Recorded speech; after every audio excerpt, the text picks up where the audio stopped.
Salam sejahtera saya ucapkan kepada Pengeluria. Hari ini saya akan membentangkan tajuk kajian saya yang bertajuk Peranan reka bentuk kraf tradisional moden sebagai sumber pendapatan utama komuniti di Kampung Sri Kin, Baru, Sarawak. Kampung Sri Kin juga dikenali sebagai Kampung Jagui Sri Kin, merupakan sebuah perkampungan masyarakat Dayak Bidayu atau Bikin yang terletak di daerah Baru, Sarawak. Kira-kira 15 km dari Pekanbaru dan berhampiran dengan sempadan Indonesia. Komuniti di kampung ini terkenal dengan penghasilan kraf tradisional seperti anyaman rotan, ukiran kayu dan perhiasan manik yang diwarisi secara turun-temurun dan menjadi identiti budaya masyarakat setempat. Penubuhan Pasar Hujung Minggu Sri Kin pada tahun 1992 serta kewujudan tarikan pelancongan semula jadi telah membuka peluang ekonomi kepada penduduk tempatan. Walau bagaimanapun, kebanyakan produk kraf masih dihasilkan dalam bentuk tradisional dengan reka bentuk dan fungsi yang terhad. Keadaan ini menyebabkan kraf tempatan kurang berdaya saing dalam pasaran moden. Selain itu, pendapatan komuniti masih bergantung kepada pertanian berskala kecil dan urus niaga pasar tempatan dengan tahap pendapatan yang relatifnya sangat rendah dan tidak stabil. Sehubungan dengan itu, kajian ini dijalankan bagi meneliti peranan utama reka bentuk kraf tradisional moden sebagai satu strategi untuk meningkatkan nilai tambah produk dan seterusnya memperkukuh sumber pendapatan komuniti tanpa mengabaikan pemeliharaan identiti budaya. Kajian ini mempunyai 3 objektif utama. Yang pertama ialah mengenal pasti jenis kraf tradisional moden yang dihasilkan di Kampung Sri Kin. Objektif yang kedua pula adalah untuk menganalisis peranan reka bentuk kraf tradisional moden terhadap pendapatan komuniti tempatan.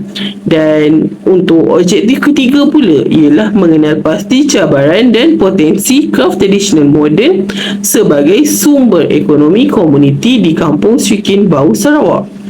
Skop kajian ini tertumpu kepada komuniti dan pengusaha kraf di Kampung Sri Kin yang terlibat secara langsung dalam penghasilan dan penjualan kraf tradisional moden. Kajian ini memberi penekanan kepada aspek reka bentuk, fungsi produk serta kesannya terhadap pendapatan tanpa melibatkan perbandingan dengan kawasan lain. Kajian ini penting kerana dapat memberikan gambaran yang jelas tentang potensi kraf tradisional moden sebagai pemangkin ekonomi komuniti luar bandar. Dapatan kajian ini diharapkan dapat membantu pengrajin tempatan meningkatkan kebolehpasaran produk di samping menjadi rujukan akademik serta panduan pembangunan kraf yang mampan. Berikut merupakan konsep kraf tradisional moden yang merujuk kepada penghasilan produk kraf yang berasaskan warisan budaya tempatan, mengalami proses penyesuaian dan inovasi selaras dengan perkembangan semasa.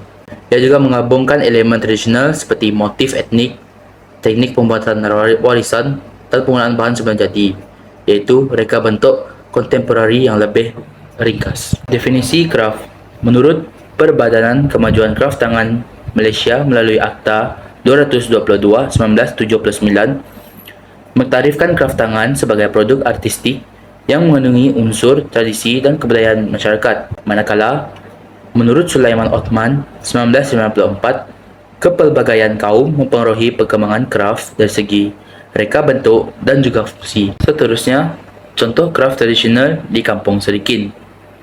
Yang pertama, anyaman rotan dan buluh. Antaranya adalah bakol atau dipanggil tambok dalam bahasa Bidayuh, ragak, tikar kasah, dan bekas simpanan makanan dipakui. Ia digunakan bagi keperluan seharian. Dan seterusnya, ukiran kayu tradisional. Peralatan rumah atau hiasan mengikut motif daripada alam. Ukiran kayu tradisional seperti lesung yang terbuat dari kayu belian, ukiran hulu dan sarung parang, sumbit, lembing, dan rira, iaitu meriam kecil. Akhir sekali, tenunan dan aksesoris tradisional. seperti perhiasan manik yang digunakan semasa upacara seperti Gawia Sawa. Ini merupakan contoh craft moden di Kampung Serikin. Antaranya fungsi anyaman yang pelbagai. Ia diubah sesuai menjadi barangan moden seperti beg tangan, beg sandang, dompet, bekas hiasan rumah, dan cendera mata. Bahan anyaman ini digantikan dengan tali nylon jenis anyaman. Yang kedua, gabungan bahan tradisional dan juga moden. Gabungan ini melibatkan bahan dan aksesoris moden seperti kain, zip, dan juga butang. Yang ketiga, reka bentuk kontemporari dan juga nilai komersial. Ia digayakan dalam bentuk minimalis dan lebih moden. Akhir sekali, penggunaan teknologi dan pemasaran digital. Media sosial menjadi platform bagi mempromosikan craft.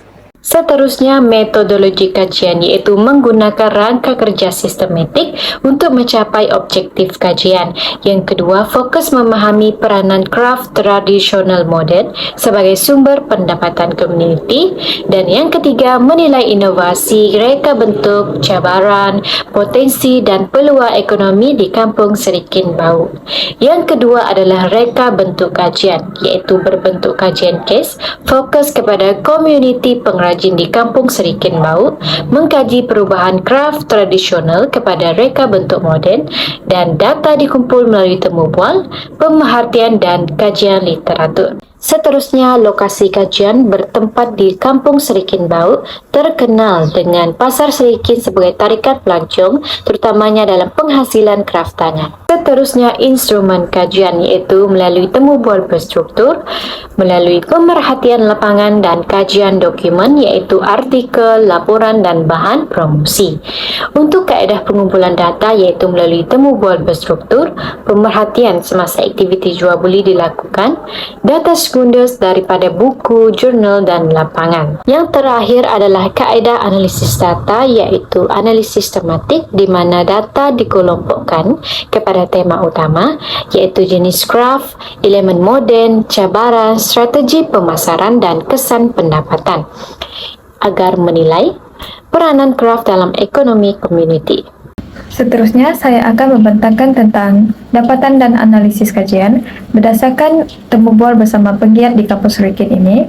Craft tradisional di Kampung Serikin ini telah diubah sesuai menjadi craft yang moden, di mana ia masih mengekalkan identiti budaya Bidayuh dengan teknik anyaman dan motif tradisional yang masih dikekalkan, tetapi reka bentuknya lebih ringkas dan praktikal. Craft moden ini mempunyai nilai ekonomi lebih tinggi, di mana ia menjana pendapatan komuniti tempatan serta membuka peluang ekonomi kepada wanita dan warga emas. Namun demikian, industri craft moden ini telah menghadapi cabaran seperti kekurangan modal, kenaikan kos bahan mentah, persaingan produk kilang, dan penggunaan pemasaran digital yang rendah sekaligus membataskan potensi pasaran tempatan. Analisis kajian menunjukkan bahawa craft di Kampung Serikin Bau selari dengan konsep craft tradisional modern, di mana seni craft tidak bersifat statik tetapi sentiasa berubah mengikut keperluan semasa.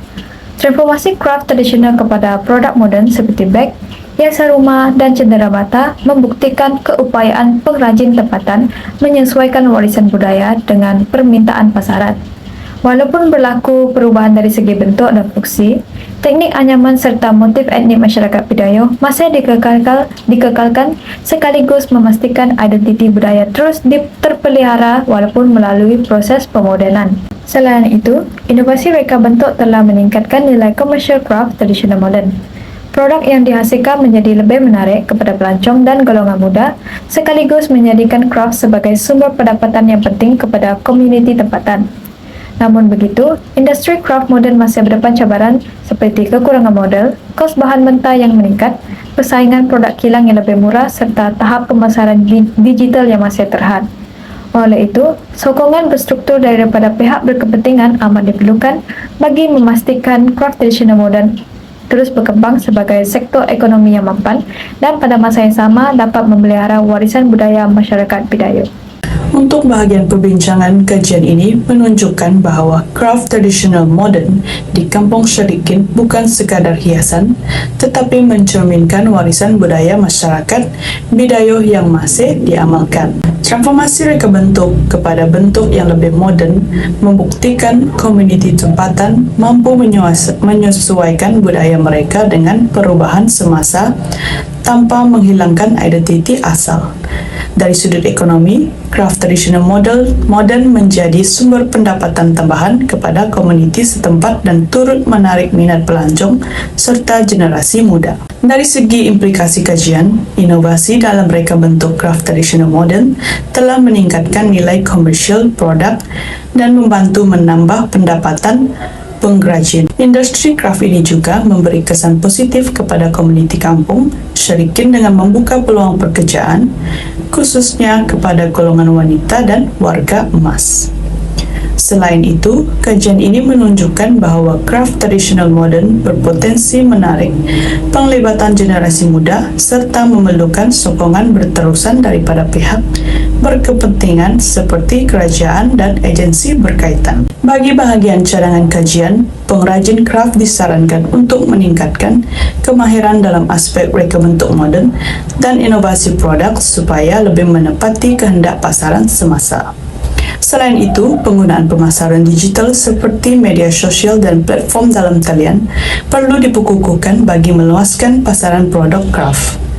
Pelibatan generasi muda serta sokongan berterusan daripada pihak berkepentingan juga amat penting bagi memastikan industri craft tradisional modern dapat berkembang secara mapan dan berterusan. Kesimpulannya, craft tradisional modern di Kampung Serikin Bau berjaya mengekalkan identiti budaya Bidayuh. Penyesuaian reka bentuk modern menjadikan craft lebih relevan dengan pasaran semasa. Ketiga, inovasi meningkatkan nilai komersial dan menjana pendapatan komuniti. Aktiviti craft memperkasakan wanita, warga emas, dan melibatkan generasi muda. Cabaran utamanya adalah kekurangan modal, kos bahan mentah, dan persaingan produk kilang. Craft tradisional modern berpotensi besar sebagai sumber ekonomi dan pemeliharaan warisan budaya.